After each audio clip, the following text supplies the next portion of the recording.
आपके सामने स्टैटिस्टिक्स का एक नया चैप्टर जो है माध्यिका यानी मीडियन जो है मैं आपके सामने लेके आया हूँ। आज का जो हमारा टॉपिक होगा वो होगा माध्यिका यानी मीडियन। मीडियन हमारा आज का नया टॉपिक होगा। हमने इससे पहले समांतर माध्य के बारे में यानी मीन के बारे में जो है डिस्कशन किया। उसकी तीनों श्रेणियों के बारे में हमने पढ़ लिया। व्यक्तिगत श्रेणी जो खंडित श्रेणी है और सतत श्रेणी है यानी इंडिविजुअल जो डिस्ट्रीब्यूट और कंटिन्यू सीरीज के बारे में हमने जो जो हमारी तीनों क्लास है उसके अंदर हमने डिस्कशन कर दिया है। और आज की जो हमारी नई क्लास है उसके अंदर हम माध्यिका के बारे में बात करेंगे कि माध्यिका क्या होती है।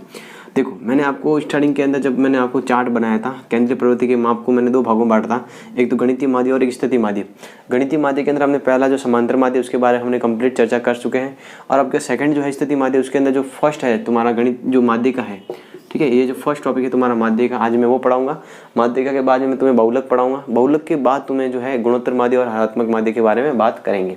देखो, माध्यिका का मतलब होता है किसी भी जो श्रेणी है, किसी भी श्रेणी की जो बीच का वैल्यू है, मिड वैल्यू जो है उसे माध्यिका बोल सकते हैं। ठीक है, इसे हम जो डिनोट करते हैं माध्यिका को हमें किससे डिनोट करते हैं, तो यहाँ पर लिख लेता हूँ। जो माध्यिका है तुम्हारी, माध्यिका को हम जो है डिनोट एम से करते हैं। किससे करते हैं? एम से डिनोट करते हैं। ठीक है, अब माध्यिका के अंदर जो है हम बात करते हैं माध्यिका को भी कितने श्रेणियों में बांटा गया है, तो माध्यिका को भी 3 श्रेणियों में बांटा गया है। तो माध्यिका के लिए मैं श्रेणियों की अगर बात करूं तो माध्यिका को भी 3 श्रेणियों में जो है डिवाइड किया गया है।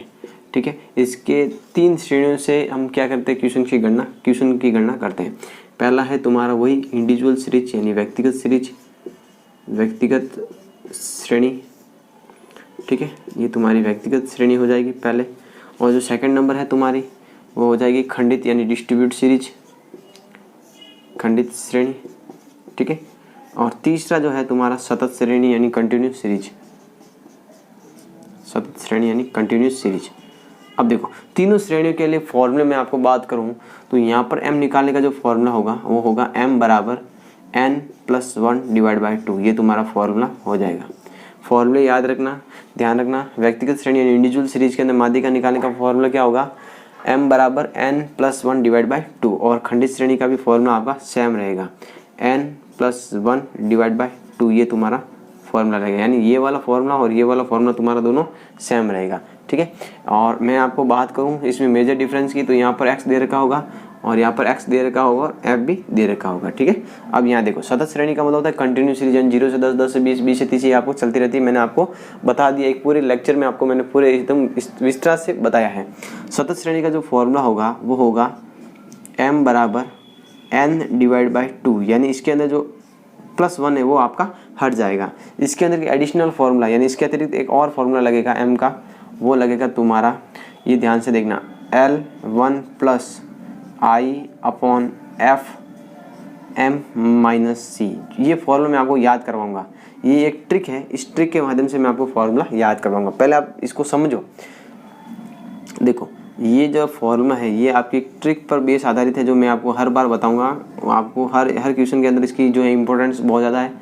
और 2 नंबर के इसके अंदर क्वेश्चन भी आता है कि सतत श्रेणी यानी माध्यिका का फॉर्मूला लिखिए, तो ये 2 नंबर में क्वेश्चन भी आता है आपका थ्योरी में। ठीक है, अब देखो, माध्यिका का होता है किसी भी श्रेणी का मिड वैल्यू, बीच की वैल्यू क्या होती है, माध्यिका होती है। यानी मैं आपको कहूँ कि कोई संख्या दे रखी है 1 2 3 4 5 6, तो इसकी जो बीच की वैल्यू है यानी 7 मान लेते हैं, इसका कोई बीच की जो वैल्यू है वो आपकी ये रही 4, तो इसकी मिड वैल्यू क्या होगी 4, तो यही आपकी माध्यिका होगी। m क्या होगी तुम्हारी 4 होगी।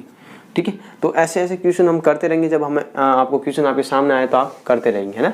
अब देखो, मुझे सबसे पहले जो है व्यक्तिगत श्रेणी के बारे में बात करनी कि व्यक्तिगत श्रेणी क्या होती है और व्यक्तिगत श्रेणी से माध्यिका कैसे निकालते हैं। ठीक है, तो हम चर्चा करते हैं सबसे पहले व्यक्तिगत श्रेणी के माध्यम से कि व्यक्तिगत श्रेणी के माध्यम से हम जो है माध्यिका की गणना कैसे करते हैं, इंडिविजुअल सीरीज के माध्यम से ना। अब देखो, इंडिविजुअल सीरीज का मतलब मैंने पहले ही बताया कि उसके अंदर सिर्फ कुछ नहीं दे रखा होगा, सिर्फ x दे रखा होगा, वो तुम्हारी इंडिविजुअल सीरीज होगी। यानी व्यक्तिगत सीरीज की बात करें तुम्हारे यानी इंडिविजुअल सीरीज की बात करें, व्यक्तिगत श्रेणी यानी इंडिविजुअल सीरीज की बात करें, उसके माध्यम से आपकी माध्यिका की गणना करनी है। ठीक है, तो तुम्हें कुछ नहीं करना है, सिंपल एक x दे रखा होगा ना। माध्यिका की गणना करने के लिए तुम्हें क्या दे रखा होगा, सिर्फ x दे रखा होगा, है ना।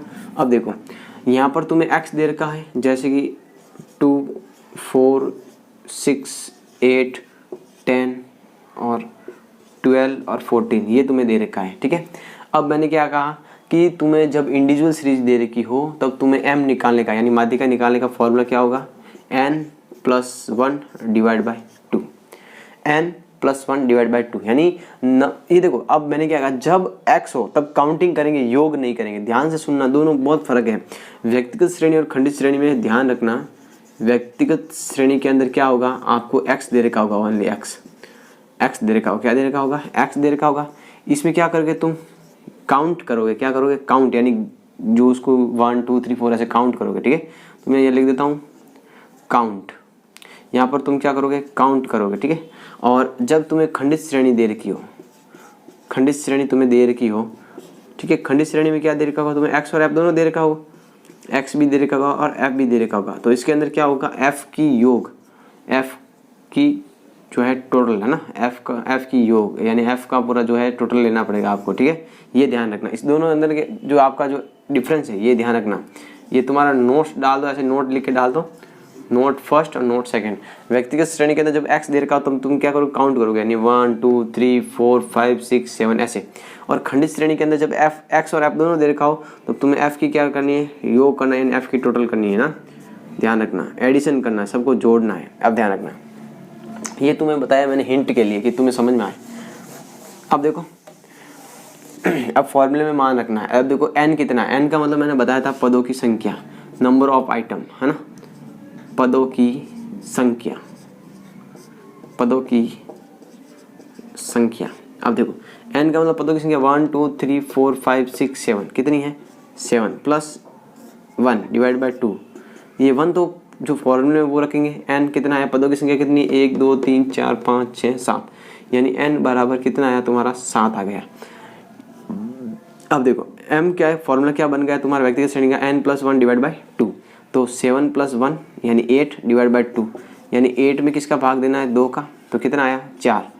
यानी जो 4 या चौथा पद जो है वो हमारा क्या होगा, m होगा, यानी 1 2 3 4, यानी जो 4th पद है ये आपका चौथा पद है, यानी यहाँ पर लिख लेता हूँ 4th पद जो है आपका क्या होगा, ये भी तुम्हारा क्या होगा, m होगा, यानी मिड वैल्यू होगी। अब तुम देख सकते हो 1 2 3 यानी ऊपर कितनी संख्या है, 3 और नीचे कितनी है, 3, यानी इनके इसके बीच की जो संख्या है मिड वैल्यू, ये तुम्हारी क्या है, m क्या है, मिड वैल्यू कितनी, 8। तो तुम्हें मैंने पहले ही बताया है कि किसी भी संख्या का मिड वैल्यू क्या होती है, तुम्हारी माध्यिका होती है, यानी कि संख्याओं की किसी श्रेणी की जो बीच की वैल्यू होती है वही तुम्हारी क्या कहलाती है, माध्यिका कहलाती है। तो आपको ये पूरा समझ में आया। एक